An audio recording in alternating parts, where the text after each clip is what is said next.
আপনারা দেখছেন আদর্শ তিতুমির পত্রিকা, সঙ্গে রয়েছি আমি ধৃতরাষ্ট্র। আজকে আপনাদেরকে আমরা দেখাবো মানে আপনারা তো দেখেনি।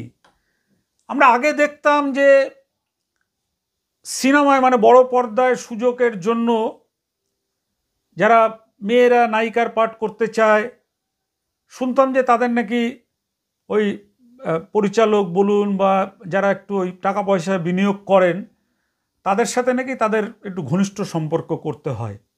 এমন অনেক নায়িকারই সাক্ষাৎকার দেখেছি যে সেরকম করেনি বলে অনেকে সুযোগ পায় না। এটা আমাদের দেশে বিদেশে সব জায়গায় চলে। আজকে ইদানিং আমরা যেটা আপনাদেরকে দেখাতে চাই সেটা হচ্ছে, দেখবেন যে ইউটিউব এবং ফেসবুকে অনেকে বিভিন্ন রকম আপনার চ্যানেল, কমেডিয়ান চ্যানেল, গান বাজনার চ্যানেল, খবরের চ্যানেল, বিভিন্ন চ্যানেল খোলেন এবং সেই চ্যানেল যখন খুব মানুষের কাছে পৌঁছে যায় সোশ্যাল মিডিয়ার মাধ্যমে, তখন সেই চ্যানেলের যারা কর্মকর্তা থাকে তারা কিন্তু বিভিন্ন রকমের অপকর্মের সঙ্গে জড়িয়ে পড়েন। আমরা কয়েকদিন আগে আপনাদের দেখিয়েছিলাম যে হারোয়ার জনপ্রিয় ইউটিউবার বাবা ছেলে মিলে একটা মেয়ের সাথে, যাই পরে আবার শুনতে পারলাম যে মেয়েটা অভিযোগ প্রত্যাহার করে নিয়েছে, আবার তারা জামিনও পেয়ে গেছেন। কিন্তু আমরা আজকে আপনাদেরকে দেখাবো শিলিগুড়ির স্বনামধন্য ইউটিউবার, দেখবেন আপনারা, পূর্বা লামা। এই পূর্বা লামা এমন একটা গর্হিত কাজ করেছেন যে কাজটার এই কাজটা মানুষ জানতে পারলে মানুষ সতর্ক হতে পারবে, যে এই ধরনের কাজ থেকে তারা সতর্ক হতে পারবে। পূর্বা লামা তিনি কি করেছেন, ইউটিউবের পাশাপাশি তিনি একটা ক্যাফে চালান। সেই ক্যাফেতে একটি মেয়েকে নিয়ে গিয়ে তাকে বড় ইউটিউবার বানাবে এমন বলে, যা অভিযোগ হয়েছে ভক্তিনগর থানায়, বলে সেই মেয়েটাকে ওই ক্যাফেতে নিয়ে গিয়ে তারপরে তাকে মাদক পানীয়ের সঙ্গে মাদক মিশিয়ে খাইয়ে তারপর তাকে ধর্ষণ করেছে। ধর্ষণের ঘটনাটা ঘটেছে সেপ্টেম্বর মাসে, অভিযোগ হয়েছে অক্টোবরে, আর নভেম্বরে এসে পূর্বা লামা গ্রেপ্তার হলেন। ভাবতে পারছেন? আমরা ইউটিউবে, ফেসবুকে দেখতে পাই যে এমন এমন সমস্ত কিছু দেখানো হয়, ঘরের মহিলারা তার স্বামীর সঙ্গে কি করছেন সেটার লাইভ ভিডিও চালিয়ে দেখাচ্ছেন।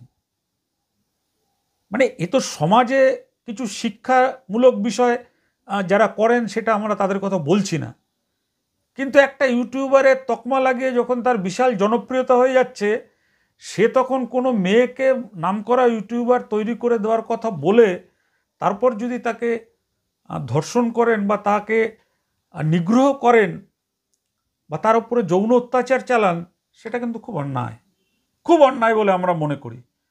কারণ যারা ইউটিউব রয়েছে তারা যেমন এমনি ইউটিউবার রয়েছে, ইউটিউবে দেখবেন অনেক খবরের চ্যানেলও আছে, বড় বড় চ্যানেল রয়েছে, অনেক তাদের সাবস্ক্রাইবার রয়েছেন, তারা সেখান থেকে টাকা উপার্জন করেন।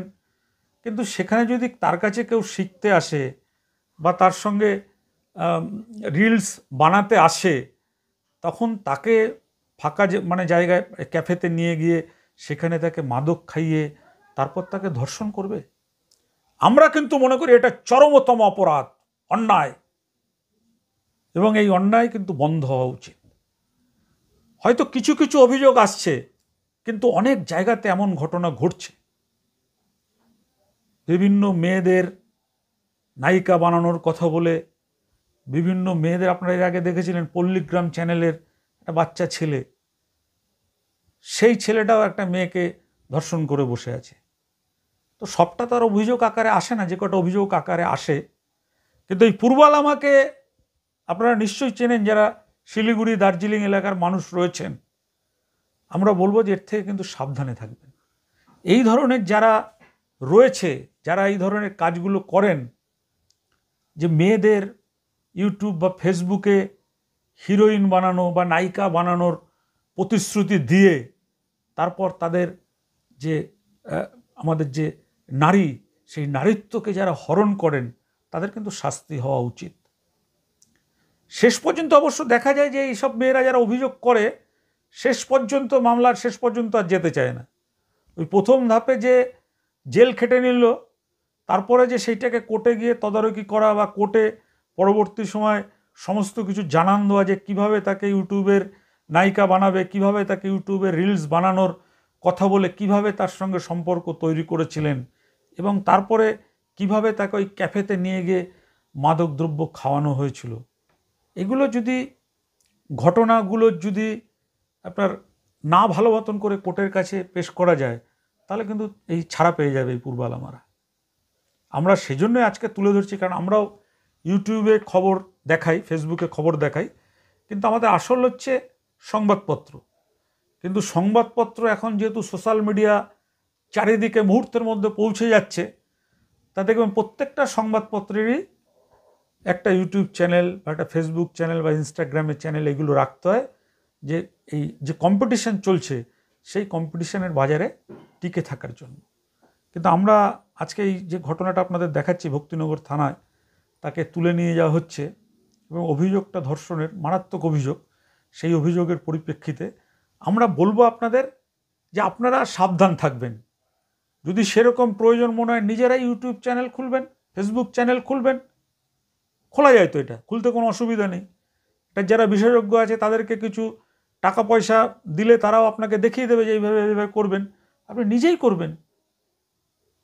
কি দরকার ছিল? আজকে যদি এই মহিলা আমাদের রাজ্যের বাইরে থাকে, এসছিল পুজোর আগে, এখন যে উনি বাইরে যাবেন এখান থেকে ধর্ষিত হয়ে তাকে ফিরতে হবে, এটার জন্যই কিন্তু আমরা বলছি। আর আপনারা পুরো ঘটনাটা দেখলেন, পুরো খবরটা দেখলেন, দেখার পরে আপনাদের কি মনে হয়? যদি আপনারা মনে করেন যে হ্যাঁ এটা অন্যায় হয়েছে, এটা অবিচার হয়েছে, একটা নারীকে ইউটিউবের নায়িকা বা রিলস বানানোর নাম করে তাকে নিয়ে এসে এই পূর্বালামা ইউটিউবার যে কাজটা করেছে সেটা ঠিক করেনি, তাহলে অবশ্যই কমেন্ট করবেন, খবরটাকে আরও বেশি বেশি করে ছড়াবেন। ছড়ালে কি হয়, মানুষের ভেতরে একটা সচেতনতা ফিরে আসে।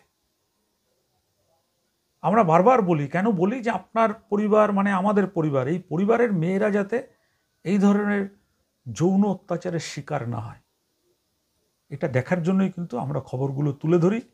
এবং আপনারা যারা আমাদের নিউজ চ্যানেল দেখেন, কত লোক দেখলেন, কত লোক দেখলেন না, কি লাইক পড়লো, কি আসলো না আসলো, ওইগুলো কিন্তু আমরা বিবেচনা করি না।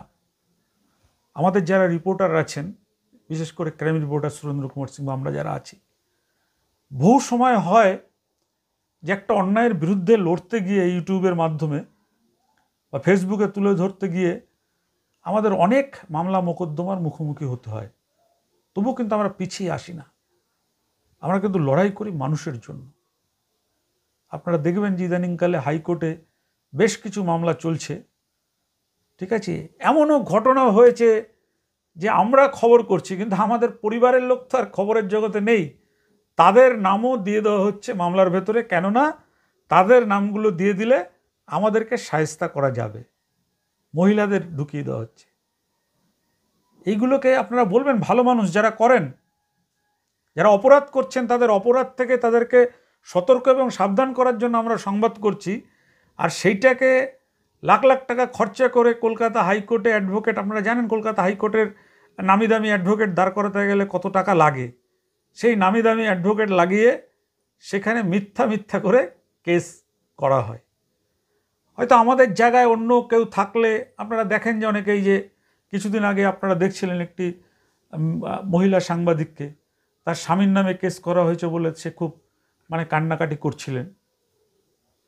আমরা কিন্তু ওই কান্নাকাটি করার মধ্যে নেই, লড়াই হবে এবং এই লড়াইতে সত্যের পক্ষে আমরা লড়াই শেষ পর্যন্ত করে যাব, শেষ পর্যন্ত করে যাব।